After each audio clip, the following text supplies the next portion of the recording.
Ayan, paano mag-payment sa Salmon Financing? Click nyo lang po yung application ng Salmon Financing. Enter nyo po yung passcode na 4, mga boss. Ayan, pagkatapos nyan, makikita nyo dyan yung monthly payment nyo sa financing. 880 ito, sample natin sa isa nating customer. Click po natin yung 880. Go to payment. Click nyo lang po yung go to payment, mga boss. Ayan, pwede kayong pumili dyan via GCash, 7-Eleven, or online banking, Maya. Ayan.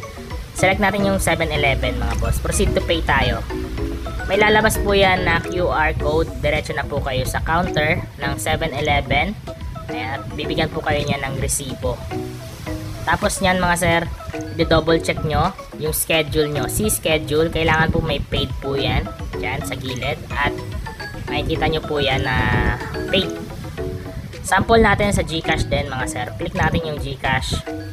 Proceed to pay. Tapos may barcode po yan, yung bagong update ngayon. Da-download nyo po yan. Tapos i-open nyo yung GCash account ninyo. Tapos i-upload nyo po yung QR code na yan, mga sir. Or kundi pwede nyo yung i-scan. Yun lang, mga sir. Ride safe always. Peace out.